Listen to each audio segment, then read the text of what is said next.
তারা মব সৃষ্টি করবে, তারা পুলিশের উপর আঘাত করবে, তারা সরকারকে বাধ্য করবে, সেটা বাধ্য মানবে। তাদের স্টাইল একটাই। আপনাদের মাধ্যমে আমি এই মেসেজ আবারও দিচ্ছি, আপনারাও বারবার ইনভেস্টিগেট করেন, প্রত্যেকটা সেক্টর নিয়ে আপনি ইনভেস্টিগেট করে কোনটা করা উচিত এটা দেন, আপনারা পাবলিশ করেন, তারা সেটাও মানবে না।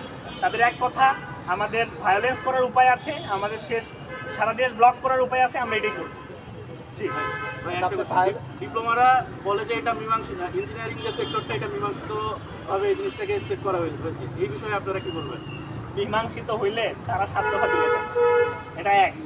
2 নম্বর হচ্ছে কোনো কিছুই মীমাংসিত না।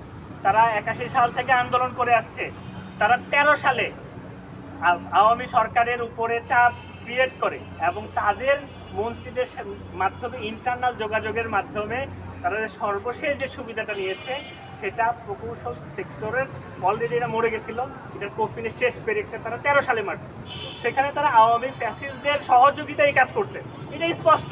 সেই সময় তারা কি ভায়োলেন্স ক্রিয়েট করছে সারা দেশে সেটাও স্পষ্ট। তাহলে আওয়ামী সরকারের সময় এই সুবিধা নেওয়াটা যদি মীমাংসিত হয় তাহলে তো আমাদের 24-এ অভ্যুত্থানের দরকার ছিল না।